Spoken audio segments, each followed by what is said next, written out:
Hello and welcome to this week's angling blog. In this session you join me on the banks of Baden Hall Fishery on a session that I filmed around about 3 months ago in search of pike. A venue famous for its massive carp. I was excited to see what pike lay within its waters. I hope you enjoy this week's blog and enjoy coming on this adventure with me. So a nice drive down the M6 to get here. We've arrived, we're on the gate and full of excitement. When you're fishing a new venue, you always got that air of excitement about it, and I can't wait to get down to the lake and make a start. It's about 7:45 now and the gate doesn't open till 7:15, so we're just sat waiting and that excitement is building. Just to get that first look at the lake before even casting in is all part of the magic of a new venue.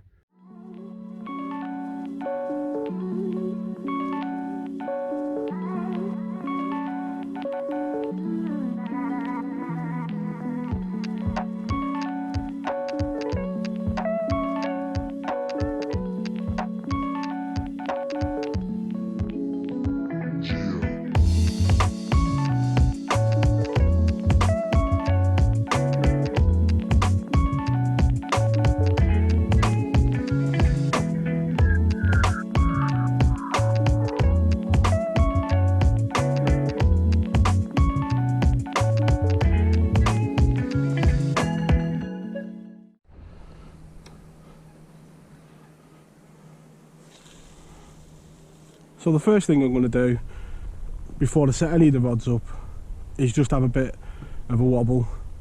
What it'll do, give me an idea of the depth. You can see there's a smattering of weed on the bottom, and it'll just give me an idea of the depth and, you know, if there's any snags or anything like that early on. This gin clear water, getting the pike's attention, I think is going to be the main one. You know, I've maybe 2 static rods about, but certainly having a wobble and free lining are going to be a tactic. Just letting that bait flutter down and then edging it back in. One thing I will be putting on soon is my Polaroids, because I want to know if any pike are following me in. It says to me there's quite a drop off, because it is quite dark there. I can just see the smelt on the bottom. And that's what you try to mimic. A dead fish. You just see there that smelt jogging from side to side and then slowly falling through the water. Just like a dying fish. It's exactly what you're trying to mimic. So we'll have a couple of casts and then we'll get the rods out and have a look at the depths that we've got in front of us. Third wobble through, just had a bang, wobbling it back, and let's have a countdown whether he's still got hold of it. And strike, and into the first pike, and hopefully you want to get this first one out of the way nice and early. Just shows, you know, having a bit of a wobble can pay off. You know, don't be too eager to get them rods out in this clear water. You're not the biggest pike in the world, but when you want to get that first one out of the way, it's always nice. And I tell you what, if we do get anything bigger on this session, it'll be beautiful, because the water is gin clear.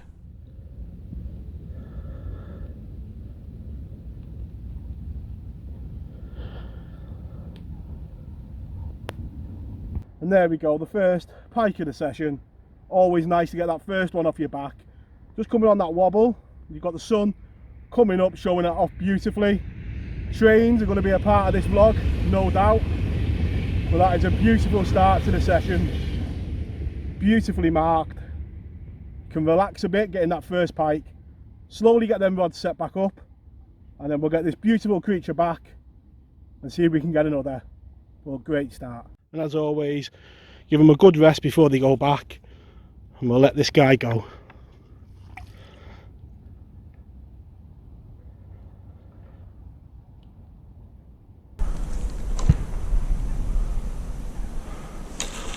So just casting the smelt out there that greedy pike had off with my last one, and just watching the line where it meets the water, because obviously a pike can take it on the way down, and if you get one on the way down, the line will just shoot out.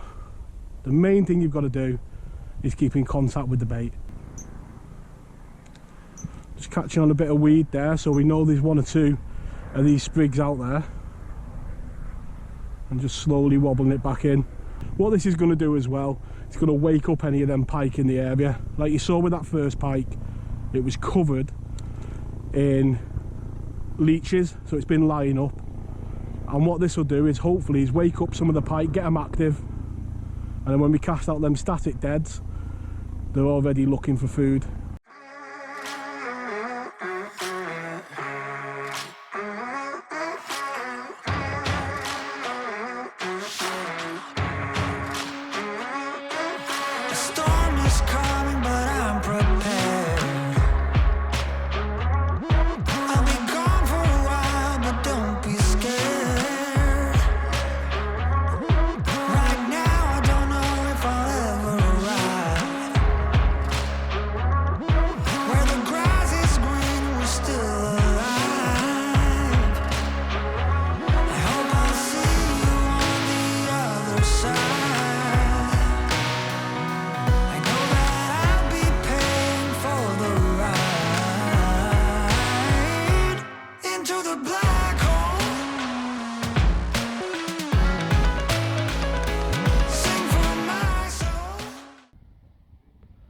And there we go, the second pike of the day, coming on that wobbled smelt again, and this guy slammed it about a foot from the bank.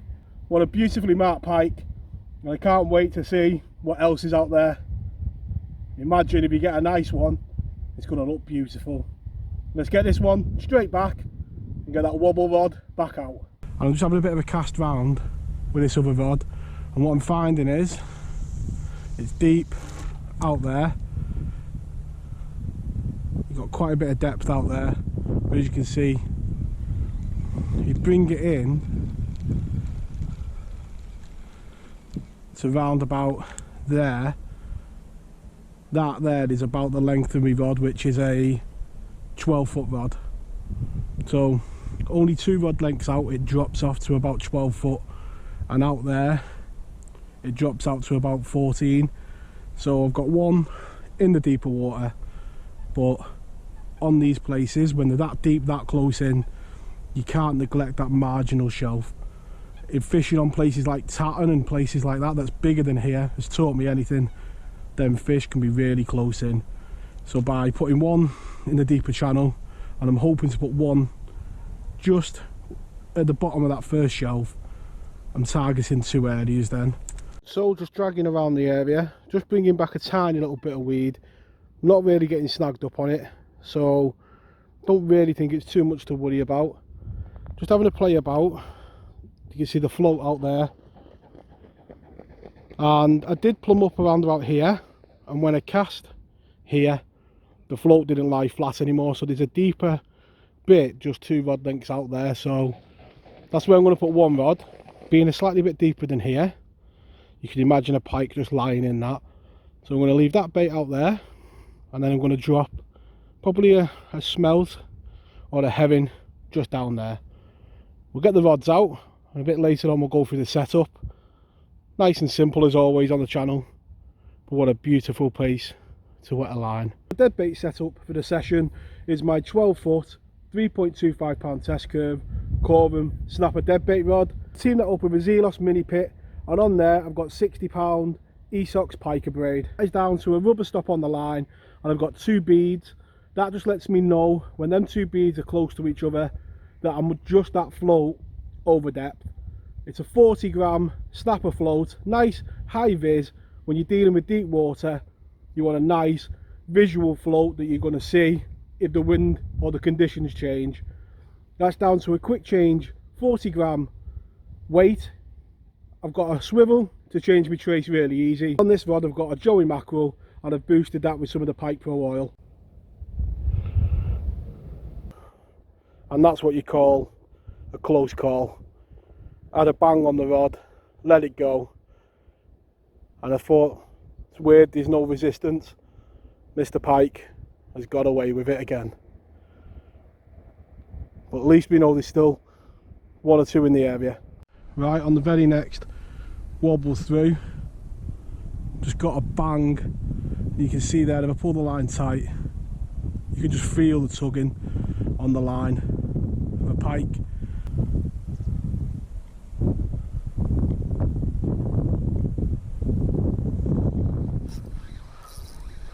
Going in again. So we'll just do a little bit on unhooking the pike. Here at Baden Hall, they provide these fantastic unhooking mats. Get the pike like that, so you've got full control. You don't want to be touching this bit here. That's just flesh. You want to be on the bony bit on the inside. Nicely hooked. And there we go. Get the hooks out of the way. You see here again, covered in these leeches. It's absolutely covered in them. The third pike, only a small one. We'll hold it up to camera and let it go. And I don't know what's more fun, catching them or seeing them go in this crystal clear water. Beginning to wish I brought a couple more smelts. 3 pike, 1 happy angler. Let's take a quick look at the wobbling setup that we're going to use today, and it really is pike fishing in its simplest form. I've got my Quarry opportunist rod, 10 foot, 2.25 pound test curve, splits into 2 pieces, nice and compact to go in the back of the car. Showing the simplicity, it is literally a wire trace tied to the end of your line. You put your front treble through its head and 1 halfway down its back, so you've got a kink in the bait. And as you can see on screen now, that makes the bait flutter up in the water and fall nice and slowly. But it really is simplicity itself. What you're feeling out for is that bang on the rod, a few seconds for it to turn the bait, because a pike will always swallow a bait head first, and then strike. So time most certainly does fly when you're having fun. It's 11:30 already. It's time for the brew, a little bite to eat. On these cold winter days, you've got to keep your strength up. In that conditions, the wind has got up right to left, but just gonna have a brew, regroup and go again. Just got a run on the dead bait rod, and it's no surprise that it feels like a better fish. This is by far a lot bigger than what we've been getting, I would think.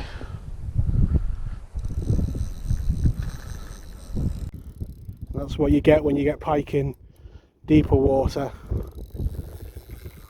Braid, pulling from the reel, and when the float doesn't really come out the water, you kind of know it's a better fish. Just take your time. So it does feel a nice fish, got a nice bend in the rod, and this is about the 3rd of the 4th run it's gone on.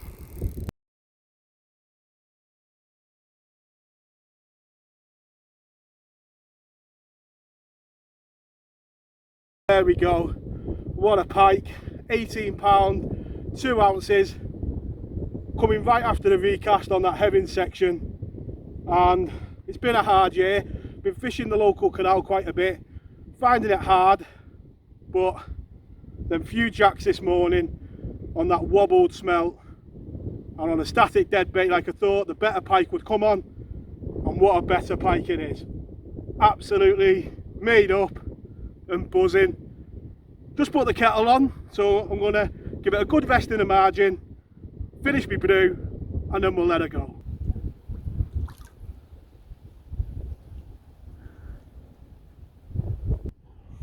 So unfortunately my dinner's gone cold, and to top it off I've also forgot my fork. But when a pike looks as beautiful as that, does it really matter? Sat here absolutely buzzing.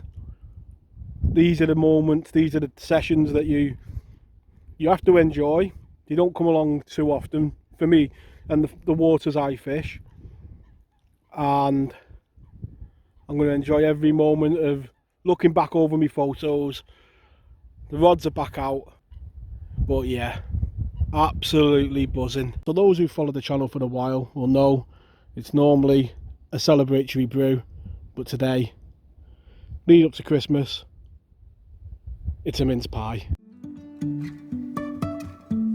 Life is a winding road, no telling where it goes. Driving through days and nights, won't stop for traffic lights. And I really wanna know if I will ever figure out where the road goes. Even if I'm falling down, I will keep on searching for my highs. The only problem with pike days is they go too fast, and that is whether they're good or bad. The days in winter are short and they pass by in a blink of an eye. Just going to make myself a nice cup of tea, and this stove was sent out to me a couple of years ago. I did a review at the time and I'll put a link at the top of the screen now, but we're into our second, I think it's second or third winter using it. Just sat here having a brew, and every so often on that rod just get a plume of oil come up, whether or not there's a pike just nudging that bait, because it's not happening on the other rod. So I wonder if there's an Esox down there just looking at that joey mackerel.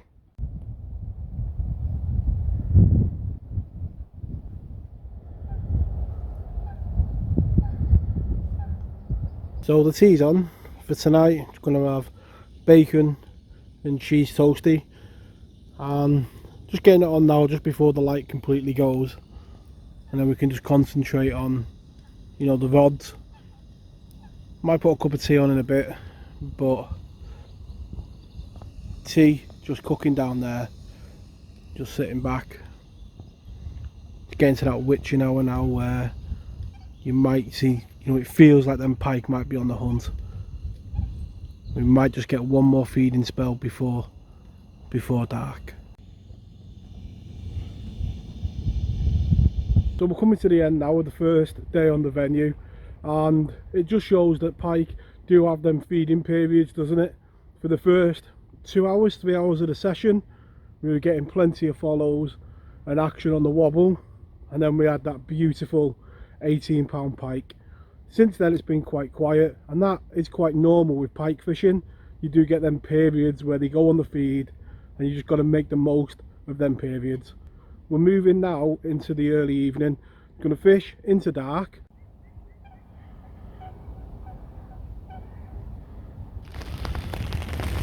So first light, and nothing much happened in that into dark session. It was all quiet. Managed to get sleep about 9 o'clock, and you join me now at first light. Now when I arrived yesterday, I put the shelter up. Didn't really use it much yesterday because we were wobbling, but today we've woken up and the forecast is 4 hours of rain. So whether we'll get any wobbling done today, I don't know. I've put the rods out, I can see the floats. It's windy, proper pike conditions, and at the moment my plan is just to sit on the dead baits and see if anything turns up.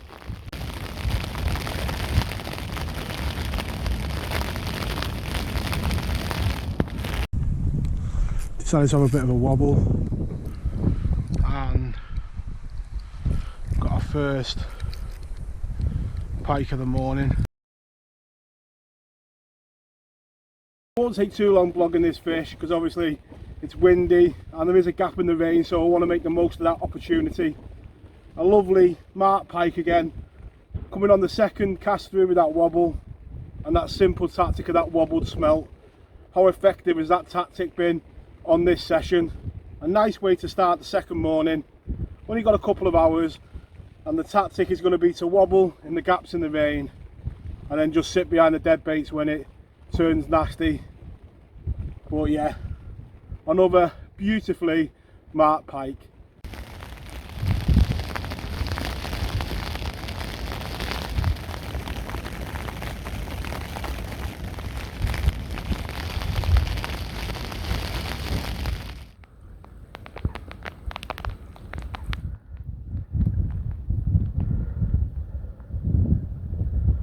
The session comes to an end there now. Just the 2 rods in behind me, and they'll be the last things to come out. Been an enjoyable session. That 18-pound pike, well worth the effort. And as first trips go on a venue, I'm proper made up with it. I've learned quite a bit about the water behind me, the depths, the makeup of the bottom, to put me in good stead for future sessions. I just want to thank the owners of Baden Hall Fishery for allowing me to come on here today and do some pike fishing. Not knowing the stock and not knowing what's in here, it's been a great adventure, and hopefully I'll be able to get back on again shortly and put some more videos on the channel. Beyond that, if you've enjoyed the video, please take a second to like the video and subscribe to the channel. I'm looking forward to getting back in the car and getting some dry clothing on. Tight lines in your own fishing, and I'll catch us all next week. Tight lines.